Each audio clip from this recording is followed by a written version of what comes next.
Imagine becoming your country's prime minister and US and Belgium to plot your mother less than 7 months later because you wanted your resources to belong to your people. This is Patrice Lumumba. In 1960, he freed the Congo from Belgium. But at the independence ceremony, instead of thanking the king, he stood up and spoke the truth about colonial abuse. I say that again, he stood up and spoke the truth about colonial abuse. This was in 1960. Patrice Lumumba was only 35 years old then, but he understood the world. He didn't just want independence, he wanted economic freedom, and that made him dangerous. Dangerous like those before him and after him.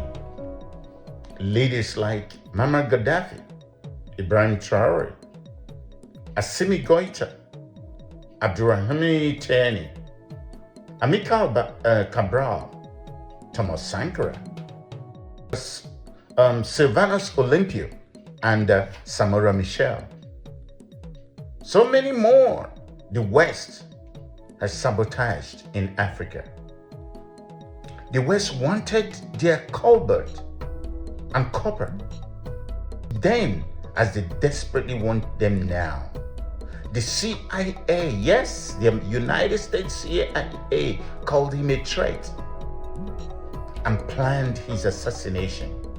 When they couldn't bribe him, they paid off local rivals to initiate coup.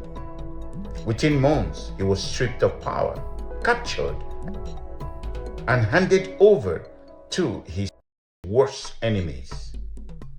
On January 17, 1961, Lumumba was brutally tortured and executed by firing squad with a Belgian officer commanding the scene. It gets worse.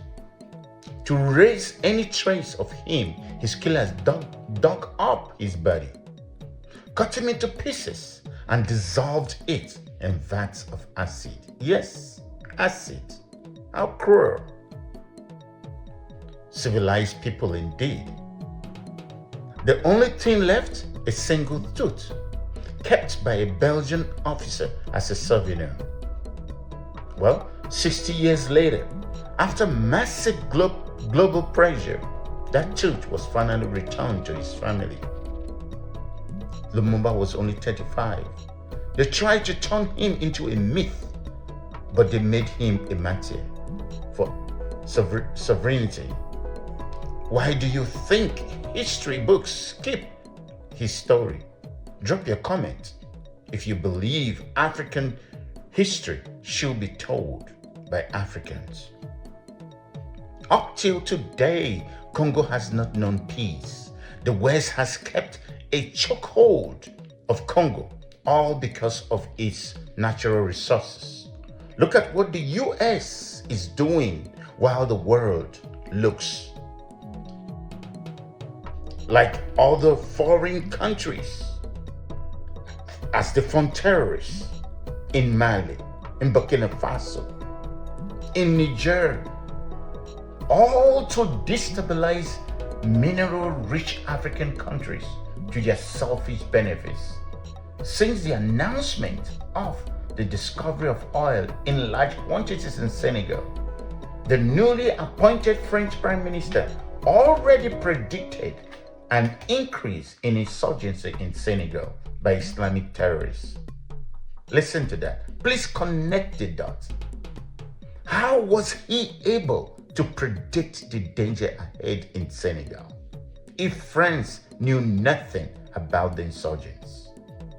This brings to mind the atrocities, the genocide committed by the German Lothar von Trotha in the Herero massacre.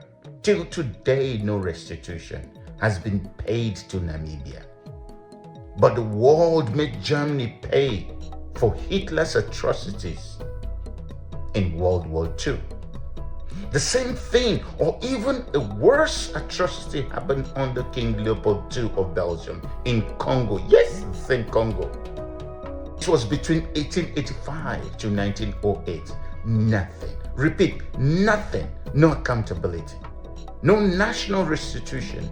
Nothing for the pain, the suffering of the people. Look at their main hands. This is what the West unleashed on Africans. Deceit, lies, divide and rule, injustice. Until another Gaddafi, Thomas Sankara, Ibrahim Traoré, or Patrice Lumumba arises. So please repost, share, click, subscribe. Yes, please subscribe. Ring the bell so we all can get all the Africans to know about our rich but painful history. Remember, this video is uploaded on Facebook, on Instagram, on TikTok, and YouTube so that more eyes can see it and learn. Patrice Lumumba said it all.